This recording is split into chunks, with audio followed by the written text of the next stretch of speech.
Welcome to Scars to Stars, where conversations and personal stories let us know we are not alone.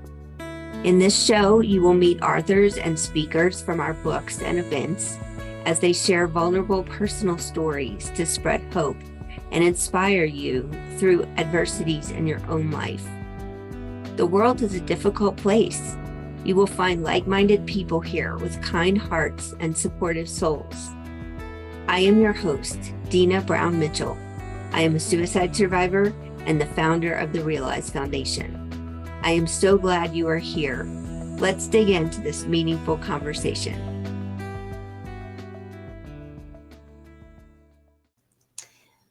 Hi, everybody. It's Dina at the Realize Foundation, and today I have a special guest. Welcome, Carissa. We're excited to have you here and hear your story. Thanks, Dina. I'm so grateful to be here. Yeah. So I want you to tell people a little bit about your story that you just told me, and we might dig deep in a few places. Yeah, I would love to. Thank you for giving me the space. It's been a wild journey so far, and I'm excited to continue the adventure. Mhm. But it's been a really interesting ride. I grew up primarily in the south of the U.S., kind of on the coast in the Carolinas, and really grew up with this story that, okay, in order to be successful, in order to be happy, I must get married, have babies, have the white picket fence. I don't think that's unique to just the South, but there's a lot of pressure on that sort of narrative. And so I met my first husband in college. We got married 3 weeks after I finished my undergrad. And I really thought I was well on my way to having, the happily ever after story, if you will. But after a few years of being married, I realized something's not working here. I'm checking all of these boxes, doing everything that I'm quote unquote supposed to be doing that I thought, and was really miserable inside.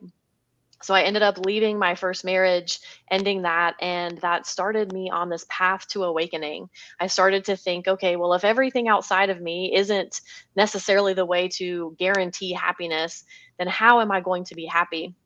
And that got me curious about sort of going inward and asking myself those questions. What is it that I want? What is it that's going to make me happy?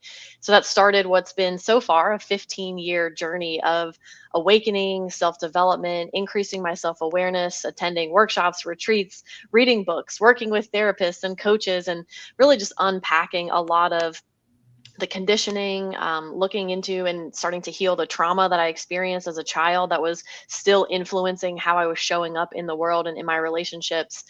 And went through about 5 years of that, met my second husband, was really convinced that he was my person. This is a person I'm going to spend the rest of my life with. And we were together for about 7 years. And about 4 years into that relationship, we had a lot of darkness, sort of that dark cloud that came over our relationship. His mom passed away. His dad moved in with us. We had some financial issues, and I was also struggling with mental health issues at the time and went into a very deep depression, which I later found out my therapist diagnosed me with double depression, a condition known as dysthymia, which is really born out of childhood trauma, sort of this low level functional depression that I had been operating with since I was a child that I didn't even know because it was the water I was swimming in. It was just my normal. And then I had major depression on top of that. And so really pushed me into some dark places. I went through periods of suicidal ideation, really struggling to function in my life. But then through a lot of support and work, which I'm happy to talk more about, was able to move through that depression. And in early 2024, really had a new lease on life. I came out much more joyful, excited, confident in myself in ways that I'd never been before, and was really kind of blossoming like a lotus is how I like to think about it. But that kind of exacerbated some of the challenges I was having in my marriage. And last summer in June of 2024, my husband initiated the divorce process for our marriage, and it caught me kind of off guard. I say I was shocked but not surprised because we had been going through some stuff. Um, but really, thanks to the resilience, thanks to the tools I'd cultivated, thanks to my own self-love and self-trust, I knew I was going to get through it. And he and I were able to end our marriage in this really beautiful, respectful, loving, amicable way. And through that, I took the opportunity to say, I'm ready for a new type of life. So as we unraveled our marriage and uncoupled our lives, I quit my job, sold my house, and went on a travel sabbatical that has been going on for about 6 months, really checking off the bucket list items that I wanted to do, always thinking when I have the time, when I have the money, I'll get to these things. And so I've gone on quite a few adventures. That is included climbing Kilimanjaro, going on safari, going to Guatemala, getting my yoga teacher certification. I drove a van through New Zealand for a month, went to Australia, went to Hawaii, and actually just met a new partner that I'm really excited to start building my life with. So, yeah, very exciting adventures. And I'm finally in a place where it just feels like everything has opened up. I'm so grateful for all of the opportunities, for all of the hardship and adversity that I've faced, because I recognize I like to use the metaphor of the butterfly, because we talk about going into the chrysalis and emerging right as the butterfly from the chrysalis. But the thing that has really been present for me lately is this notion that in order to be able to fly, in order to have the strength in the wings, the butterfly must break out of the chrysalis. If you see a butterfly trying to get out of its chrysalis, they say don't help the butterfly because you could actually be harming it. It needs to go through the hardship of breaking out of that chrysalis in order to be able to fly. So I've really been looking at a lot of the adversity and the challenges that I've faced in my life through that lens, and seeing how every single experience has led me to exactly where I am. And I'm so incredibly grateful. That's awesome. I'm so glad you mentioned butterflies because my mom, that's her favorite thing in the world. She collects them and it makes me think of her. Amazing. Sorry. I just am getting over pneumonia, so I'll cut this part out. Oh, no. I thought I was okay, but I started coughing. That's why I took myself out. But anyway, I think I would love for you to talk more about that double depression and how you understand what that looked like when you were younger. Mm, Because I mm, think a lot of us deal with some of that and maybe don't even realize it or realize it way later and then don't understand it. absolutely. Yeah, thank you for asking. I think for me, a lot of it came from some significant experiences that I experienced as a child. Some trauma with my grandmother, who had been a really trusted authority figure. I loved her. And she had her own struggles with mental health. She's diagnosed bipolar. And when I was about 8 years old, we had this really traumatic experience where, at the time, as an 8-year old, I didn't really know better. I didn't have the prefrontal cortex developed. I didn't have the cognitive tools to understand that she was struggling with her own mental health issues. But she ended up calling me some names. She ended up saying that I was the devil, that I needed to get out of her house, that she couldn't trust me, and she didn't want me around her. And that was a really traumatic experience that I had. And what I realized almost 30 years later, I kind of stuffed that experience down, tried to just move on. You know, Not that I tried to pretend it didn't happen, but I truly didn't feel the abandonment. I didn't feel how hard it was to experience going through that with my grandmother, someone who I loved and trusted very deeply. And so by repressing and not really feeling and moving through those really difficult emotions, not having, knowing to ask for support, I ended up internalizing a lot of really difficult beliefs. I internalized this belief that I was evil, that I didn't really deserve to be here. I had a lot of fear of success for a long time. And so, while consciously, as I came into adulthood, really wanting to, be successful, feeling very ambitious, there were goals and things that I wanted to set out to do. Ended up having kind of this subconscious self sabotage behavior because I didn't think I deserved it. I was afraid that I would um, not be worthy of that success. So, really struggling with a lot of worthiness. And I had a lot of experiences after I was 8, going through middle school and high school, moved around, having to be the new kid in different communities, that really sort of activated that confirmation bias in my head every time I would have a friend who wouldn't choose me or invite me to the social gatherings, I took that as further evidence that I wasn't worthy. People didn't want to be around me. So by the time I came into adulthood, was really just carrying a lot of baggage that I didn't deserve to be here. People wouldn't want to be friends with me or be in relationship with me, and that was sort of the water that I was swimming in. And so it was really hard to wake up to that, to see it for what it was, because it was just the normal that I knew in my experience. Wow. Yeah, it's funny how what goes on around us can influence us at such a subconscious level, Yeah. and we don't realize it. Um, I think I had depression as a kid too, but I still don't understand it. Mm. I really don't. I had 5 concussions before I was in first grade, and I wasn't abused. I was just a tomboy. I like to climb trees, and anyway, so I don't know if it's tied to that or if it's something else, but I was the oldest and I was always very driven, to prove myself that I could be good at everything. Mm. And I think that was kind of part of my problem anyway. But I know that since all of this, you have been traveling a lot, Hmm. and I would love to hear more about that. Absolutely.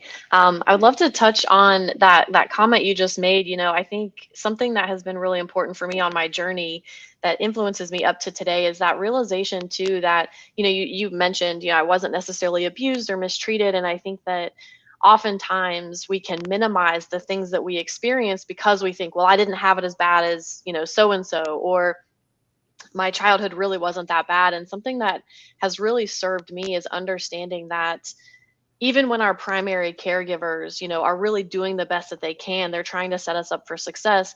The way that we interpret that as a child sometimes helps us get through our childhood and maybe achieve and overcome adversity.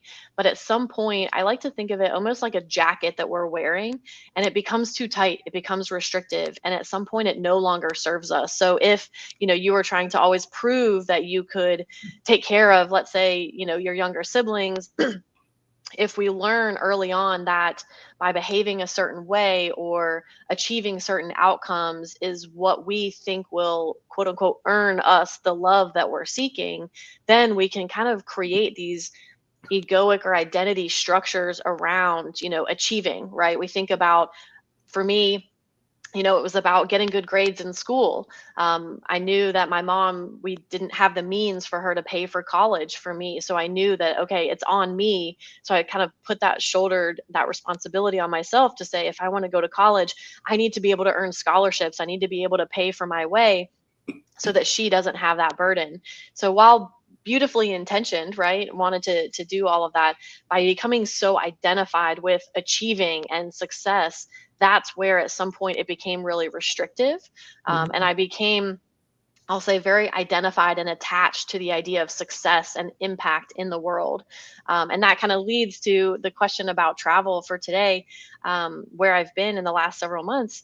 For the longest time, I thought, based on these stories, that I needed to earn my oxygen, is the way that I would phrase it, for my own sort of mental health struggles. And I was constantly looking for ways to have an impact, to have a positive impact, to really honestly control the way that I was perceived, because I thought if everybody else saw me as valuable, then that would at some point translate to me feeling like I was worthy. But that didn't work. The more I got that external validation, the more afraid I became to lose it, because I thought, oh gosh, I don't feel that this is really true. So, kind of that imposter phenomenon and a lot of that fear came in, to think I have to keep hustling, I have to keep earning my worthiness.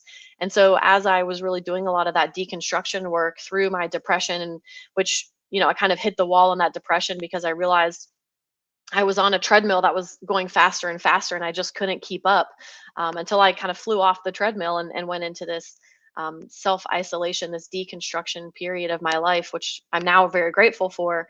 But that's where I started to really not only see and understand, but truly embody the notion that I am worthy. I don't have to do anything. I don't have to achieve anything in order to be worthy of living, in order to be worthy of having the life that I really dream of.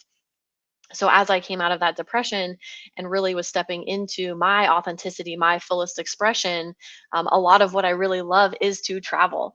Actually have a tattoo that says we travel not to escape life, but so life does not escape us. I know not everyone loves to travel with the same appetite that I do, but that was something that I really wanted to do, but couldn't ever really justify. I've traveled here and there on my vacations from my corporate job, a week or two, tying it into some volunteer work oftentimes. But to take this sabbatical that I've been on for the last 6 months and travel and do things just for me was a very radical notion. So I've done a lot of things. I went to Africa for the first time, which was really fun. Climbed Kilimanjaro, the highest, tallest freestanding mountain in the world, and have been traveling for 6 months straight. And it's been a really beautiful opportunity, having the time to myself and just knowing that I deserve it and that I'm worthy of it has been really incredible. So happy to go wherever we want to from there. If there's more travel stories you'd like to hear. Yeah, I think it's just so important what you just said is knowing that we are worthy of our dreams Yeah. and knowing that, it's okay for us to put ourselves first. Hi there, it's Dina. If you like our podcast and you're enjoying learning about other people's stories of overcoming adversity, please go over to therealizefoundation.org and support us by donating. We believe that conversations, community, and personal story can change lives and reduce suicide ideation. And we also have a way, if you have a business, you can support us without money out of your pocket. So go on over to realizefoundation.org and look at the donate page, and you can learn how to support us as a business, and also you can donate any amount. Thank you so much. Imperative, I would argue, if we continue, we talk about, putting your oxygen mask on first. And I really like to think of it as pouring from a cup, right? If I am invested in my practices, my self-love, the rituals that really help me stay grounded, I'm filling my own cup instead of waiting for somebody outside of me to fill it, instead of pouring out towards others, hoping that they'll reciprocate, because that ends up, I try to pour from an empty cup. And then that doesn't serve anybody. It doesn't serve me and it doesn't serve the people I'm in relationship with. So if I focus on filling my cup, then I can allow the overflow to pour out into other people and work and other initiatives. And so, yeah, I'm really focused on filling my own cup these days, knowing that if I do that, it serves me and it serves everyone around me as well. Absolutely. Absolutely. If we don't take care of ourselves, we can't take care of other people. And Exactly. I was in that rut for most of my life. And in my 40s, I finally figured it out. So that's why I wrote the Shower Genius book that we were talking about.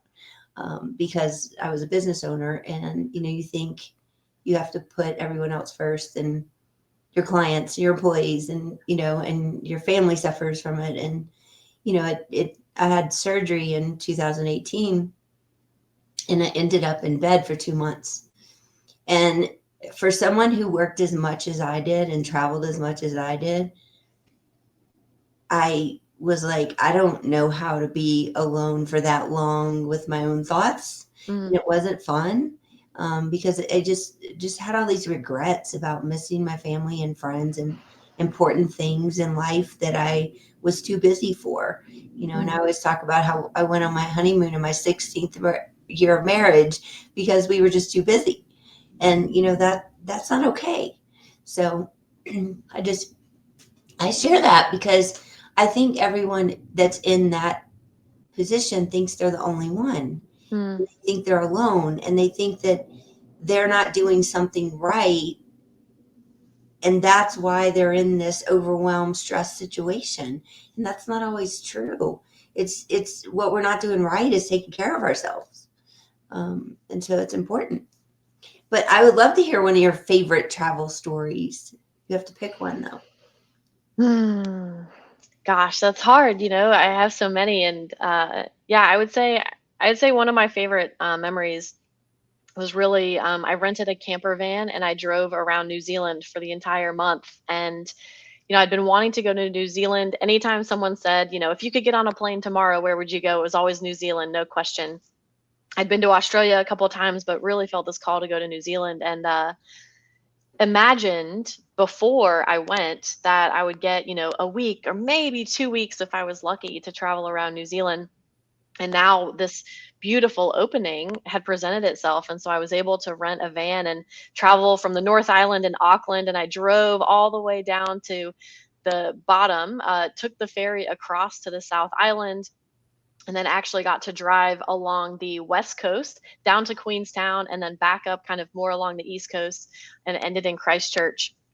So having a month to really be completely free, I planned out some big stops on my itinerary, but being able to just say, I really like this town. I think I'm going to stay here for another day or two. And just having that level of freedom was something that was unprecedented. And, the alone time that I had on the road, listening to music, and I just remember having several times where I'm driving down the road looking at this beautiful landscape of New Zealand and just moved to tears with gratitude that everything I experienced, all of the hardship, was absolutely necessary to get me to that place. And to just bask in the gratitude and the immense amount of excitement that I have for life and the beauty that I was taking in of the world around me and the freedom that I've created in my life. It's something that I don't take for granted and I'm incredibly grateful for. So I'd say driving around New Zealand was definitely one of the top memories. That's awesome. And we were talking earlier, it's one of my favorite places on earth too. I have many, but it's one of the top ones. And I was there in 2001 before the earthquake in Christchurch and got to see some things that got demolished in the earthquake. And it was just, I don't know. I like Australia too, but I feel like Australia has the most poisonous things. Yep. And New Zealand has zero. None of them. So it was kind of cool to, I'm one of those people who really hate spiders. Like I'm scared of spiders. I don't like them. And I don't like to kill them either, but it's like, it's nice to go somewhere where, there's not those things. Cause I grew up in Southern Louisiana where there was, all kinds of bugs, and mosquitoes and roaches and all that stuff. And so living in Colorado, we don't really have that. Like we do have spiders here and there, but we have bigger things like bears and mountain lions. But it's fun to go somewhere like that. And I got to go to the airport in Auckland, but I stayed the time I was there, I was in Christchurch, and it was amazing. The people were so friendly, and I don't know, I remember I went to the movie there to see Moulin Rouge because it was just coming out. But it was just a wonderful place. Absolutely. And I think you bring up a really great point, Dina. I think the level of safety that I felt was really beautiful. I'm exactly in the same boat. For me, it's snakes. I'm not a huge fan of snakes. I love them, but I want to love them from afar, I agree with that. And spiders, not my favorite either. And, to feel that level of safety, because a lot of what I study and what I help to educate people on these days is nervous system regulation, right? How do we feel safe in our own bodies? How do we get into that parasympathetic, relaxed state in our nervous system? And so I have done a lot of work to feel safe in my own body. And then to go to a country like New Zealand where I wasn't worried about the wildlife attacking me, and the people were incredibly friendly, very safe.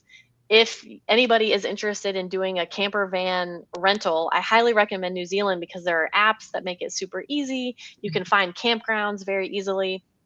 Everyone was willing to go out of their way to help me if I needed it. So I felt incredibly safe. And I think that was such a beautiful experience for my nervous system to take a big sigh of relief and to say, okay, we've made it. We're safe here. And I don't know that I've ever felt that safe in my life, walking anywhere at night on my own as a solo female traveler. I mean, there are a lot of places I've traveled where, just to be mindful, I wouldn't do that. I wouldn't go anywhere at night. And so to feel safe and held by the earth, the land, the people, the culture, It was really, really beautiful. So yeah, I think you bring up a great point there.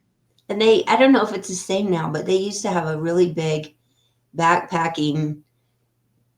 They even had a newspaper for backpackers, and they had a lot of hostels, and you could buy a pass that would give you discounts on things and the ferry and all that stuff. So I don't know if that's still in place, but that was pretty cool too. Yeah, they have for apps, they have certified like self-contained camper vans, because that's what I had, and they make it very easy to find places to camp, letting you know where it's okay, where it's not okay.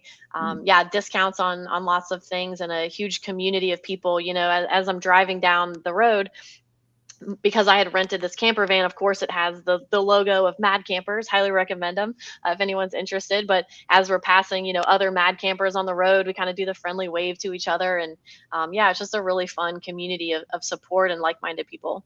That's awesome. Okay, so now you have to pick a second favorite story. Okay. I have to, I've referenced it, but I have to say it's climbing Mount Kilimanjaro. It was something I've wanted to do since I was a teenager. Always just had kind of that vision, like on a pedestal of like, wow, that would be such a huge accomplishment. And the elevation, for anyone who doesn't know, is 19,341 feet. So having lived in Colorado for 5 years, got my fill of 14ers, so I felt really good about getting to climb the 14ers, which is still a physical feat. It's a challenge. But to go from this, 1 day physical feat on a 14er to now hiking, I did an 8-day route. So there were 2 of us on my trek, which was a smaller group than normal. But for the 2 of us on the trek, we had 2 guides, a chef, and 8 porters. So we were a team of 13 supporting just 2 of us who were technically the trekkers. And to see, honestly, the porters were incredible. They were incredibly polite, very kind, carried the bulk of our gear, making it a lot easier for us to hike up this mountain. They were staying behind, breaking down camp in the morning after we would start hiking, and then they would pass us on the trek for the day, and then camp would be set up by the time we arrived there in the afternoon. So just the amount of support, having these guides who are incredibly knowledgeable, who hike Kilimanjaro 30, 40 times a year sometimes, to know that I'm doing this as more or less a once in a lifetime experience, and to just have the incredible infrastructure of support was amazing. I felt really safe again on the mountain doing this really hard feat. But then what was really beautiful was just the sense of accomplishment that I felt. I didn't plan it this way, but it actually worked out that I summited Kilimanjaro on what would have been my wedding anniversary. So having just let go of my marriage, the peak of Kilimanjaro is called Uhuru Peak, which in Swahili translates to freedom. So that was just a really beautiful, sort of divinely poetic moment for me. I remember standing there. We got to the top of Kilimanjaro right as the sun was rising. Our guide had perfectly planned the timing. And I was just, again, basking in gratitude for all that had led me to that moment. And it was quite a challenge. Especially the summit night, we started at 1 a.m. hiking up the mountain, doing all of these switchbacks, because it was basically just it was a 5-kilometer hike with 4,000 feet of elevation gain that morning. Mhm. Quite a feat. But knowing that I did it. I got to the top. My body served me well. My perseverance, the resilience, everything I'd cultivated. There were a lot of times where I thought, I don't know if I can do this. Maybe I should turn back. But just one foot in front of the other, knowing that I was held, I was protected, I was safe. All I needed to do was just focus on that next step. Really helped me continue during those hard times. And then before I know it, I look up and here I am at the top of this beautiful mountain. So that was a huge accomplishment that I'm really proud of. That's awesome. Yeah, I was born in Baton Rouge, Louisiana, and grew up there, but I am definitely a mountain person. So I've spent the last 25 years in Colorado, and I've lived in like 12 different cities here. And I don't know, I'm just addicted to the mountains, and I love watching movies about Everest and, all that stuff. It's just something that, I don't know. It's just inspiring. And it's like, I always say, like to be cold and in the snow because I grew up in hot, humid climate, and I was like, I had enough of that. But it's true. Mountains are, for people who haven't done something like that, it is life-changing.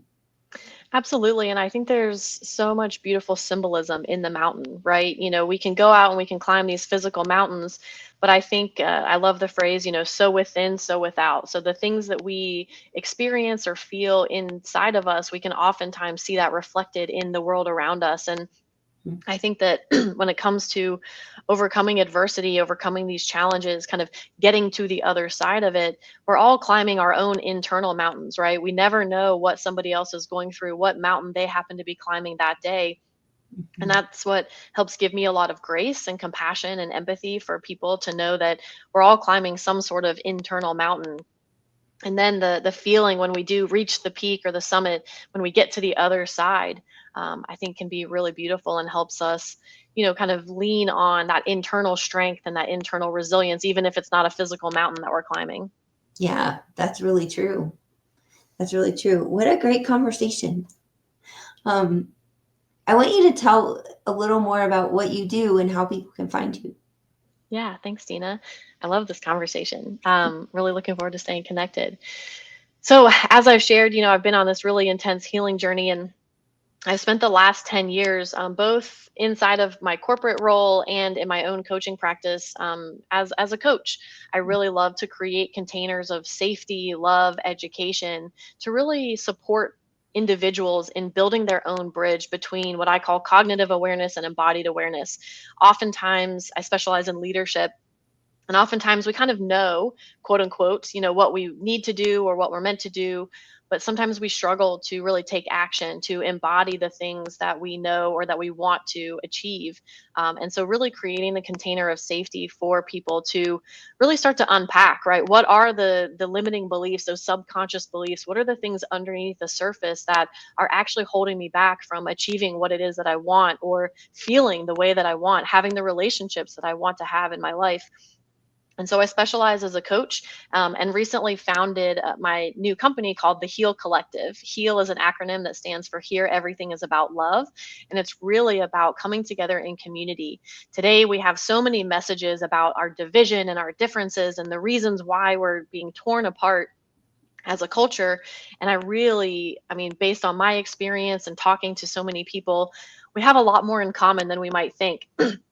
So creating a community-based organization that offers multiple different modalities. Right now it's workshops, group coaching programs, retreats, anything that can really help us come together and feel comfortable to take off the masks, right? To realize we're not alone in the struggles that we're having. We are all experiencing our unique story, our unique version of the human experience, but there's so much similarity once we can unpack and get below the surface. So creating this community for people to figure out, what is it? Is it dance? Is it play? Is it talking to somebody that is going to help you unburden yourself, to see that you're not alone and to come home to the beautiful, worthy individual that you are? So that's really what I'm up to these days. And I'm also stepping in as co-founder of a video game that is a really new, fun new adventure that is all about creating this video game to give us a chance to play, to experience safety and adventure and companionship and community in this kind of virtual world so that we can bring that out and create more of that in the real world as well. That's called Astra Puff. So you can find my the Heal Collective at healcollective.me. Check out the website, check out the offers that are coming up, and then the video game we're developing very quickly. We should be ready for beta testing later this year.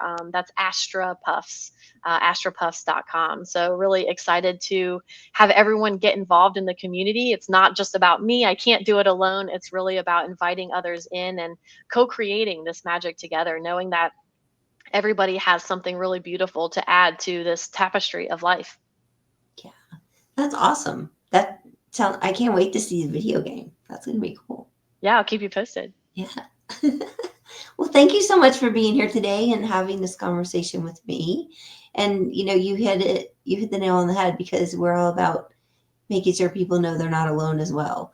Because, sometimes when we struggle the most, we feel alone and we don't reach out or talk to people. And you don't necessarily have to say, I need help, but you need to say, I need to have a conversation. And it might be a hard one. Absolutely. Yeah. I like to say we each have to walk our own path, but you don't have to walk the path alone, right? We can find support. We can find people who are peers, going through something similar, sharing our experiences. We're absolutely not alone. And there's so much richness if we have the courage. It takes a lot of courage, Mhm. but if we can have that courage to let down the walls, let down the masks, and really share our story, not only can it help us, but we never know who it can inspire and how it's going to support others as well. That is so true. Thanks again for your time and for having time with me. Thanks, Dina. It's so great to meet you. Really appreciate it. Thanks for the opportunity. I'm so happy you joined us for this conversation. My wish is that you found comfort and hope in your own unique situation. If you resonated with our message, please head over to therealizefoundation.org, where you can apply to write your own story in one of our books. You can also download our 60 Ideas for Self-Care on the resources page. I can't wait to hear from you. Until next time, you are not alone, you are worthy, and you are enough.